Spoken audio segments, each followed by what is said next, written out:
بسم اللہ الرحمن الرحیم۔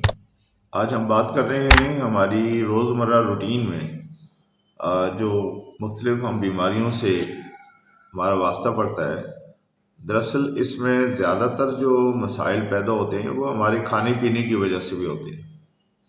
بعض دفعہ ہمیں پتہ نہیں ہوتا تو ہم کوئی ایک چیز بہت زیادہ لے لیتے ہیں اپنی خوراک میں، اور دوسری جو ضروری ہوتی ہے اسے چھوڑ دیتے ہیں، تو جس کی وجہ سے یہ جو امبیلنس بنتا ہے ہماری روزمرہ خوراک میں، اس سے پھر طرح طرح کی بیماریاں اور پرابلم پیدا ہوتے ہیں، جس کے لیے ساری زندگی انسان مختلف ڈاکٹرز کے پاس جاتے ہیں اور دوائیاں کھاتے رہتے ہیں، لیکن پھر بھی وہ چونکہ ان کو علم نہیں ہوتا تو لا علمی کی وجہ سے وہ ہمیشہ پریشان رہتے ہیں۔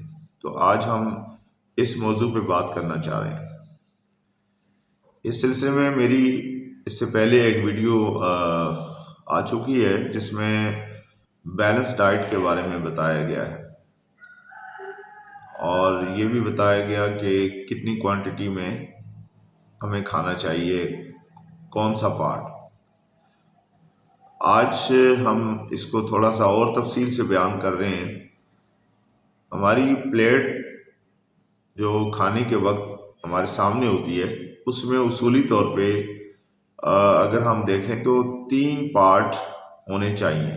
اب ضروری نہیں ہے کہ وہ سارے کا سارا ہم ایک دفعہ ناپ تول کے وہاں ڈال لیں، لیکن یہ تینوں چیزیں تقریباً کے فارمولے پہ اگر ہم عمل کریں تو یہ ہماری پلیٹ کا حصہ ہونی چاہیے۔ بے شک ہم ایک ایک کر کے کھا رہے ہیں، اس کو اس طرح سے کہ آدھا حصہ سبزیوں اور پھلوں کے لیے ہونا چاہیے، یعنی جتنا ہم کھا رہے ہیں اس کا آدھا حصہ سبزیوں اور پھلوں کے لیے، 1/4 پروٹین یعنی گوشت یا دالوں کے لیے، اور 1/4 کاربوہائیڈریٹس جس میں روٹی یا چاول آتے ہیں ان کے لیے مختص ہونا چاہیے۔ اب ہر چیز اعتدال پہ اچھی لگتی ہے تو بھوک رکھ کر سنت نبی صلی اللہ علیہ وسلم کا طریقہ کار بھی یہ ہے، اور جدید سائنس بھی اس کی متعارف ہے کہ اس سے نظام ہضم بہتر کام کرتا ہے۔ یعنی جب تک بھوک نہ ہو تو کھانا نہ کھایا جائے، اور جب کھانا کھائیں تو بھی 1-2 نوالے پہلے چھوڑ دیں تاکہ بالکل ہی آپ اپنے پیٹ کو بھر کر نہ رکھیں، جس سے بہت سارے مسائل پیدا ہوتے ہیں۔ اب ہم اس میں پانی کا اگر استعمال کی بات کریں تو پانی بھی باڈی کے لیے بہت ضروری ہے، تو اس کے لیے 8 سے 12 گلاس روزانہ پانی پینا لازمی ہے، جو زہریلے مواد بدن میں ہوتے ہیں ان کو نکالنے میں بہت مددگار ثابت ہوتا ہے۔ اس کا بھی طریقہ کار یہ ہے کہ یا تو کھانے سے پہلے پانی پی لیا جائے، یا بہت مجبوری ہو تو کھانے کے دوران پیا جا سکتا ہے، لیکن کوشش کریں کہ کھانے کے بعد پانی نہ پئیں، تو اس سے آپ کا نظام ہضم بہتر طریقے سے کام کرتا ہے اور آدمی کو کوئی پرابلم نہیں ہوتا۔ میں چونکہ ہومیوپیتھک ڈاکٹر ہوں، اس لیے ہومیوپیتھی کی رائے کے مطابق اگر ہم دیکھیں تو صرف ہومیوپیتھی بیماریوں کا علاج نہیں کرتی بلکہ مریض کا علاج کرتی ہے۔ اس میں غذا کے حوالے سے درج ذیل باتوں کا خیال رکھنا ضروری ہے۔ نمبر 1 ہے انفرادی ضرورت۔ ہر انسان کی غذائی ضرورت اس کے مزاج یعنی کانسٹیٹیوشنز کے مطابق مختلف ہوتی ہے، لہذا اپنی اس ضرورت کا خیال رکھا جائے۔ معدے کی حفاظت۔ ہومیوپیتھی میں معدے کو بیماریوں کی جڑ مانا جاتا ہے، اس لیے ہماری 1-2 دوائیں ہیں، نکس وومیکا اور کاربوویج۔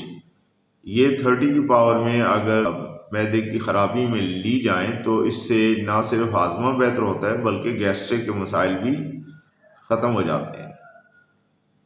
اس لیے ہمیں اپنی غذائی عادات کو بھی درست کرنا چاہیے۔ جہاں تک پرہیز کی بات ہے، علاج کے دوران کچی پیاز، لہسن اور تیز خوشبو والی چیزوں سے پرہیز بتایا جاتا ہے تاکہ دوا کی لطافت ٹھیک رہے۔ اور پوٹینسی متاثر نہ ہوں۔ اگر آپ ان چیزوں کا خیال کریں گے تو کوئی مذائقہ نہیں کہ آپ کو انشاءاللہ کسی قسم کی کوئی بیماری تنگ کرے، کیونکہ بہت ساری چیزیں جو ہم خیال نہیں رکھتے تو اس وجہ سے ہمارا یہ مسئلہ دن بدن بڑھتا جاتا ہے۔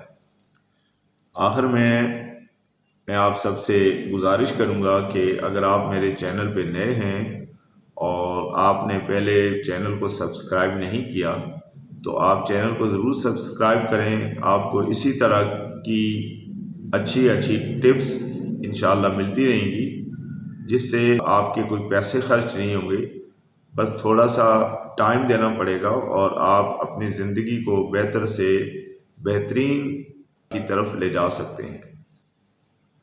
اگر آپ کو میری یہ باتیں پسند آئیں تو میری ویڈیو کو لازمی لائک کریں اور اپنے پیاروں میں شیئر کریں، تاکہ بہت سارے لوگ جو مہنگا علاج افورڈ ہی نہیں کر سکتے تو ان کا بھی فائدہ ہو اور آپ کو اس کا ضرور اجر ملے گا۔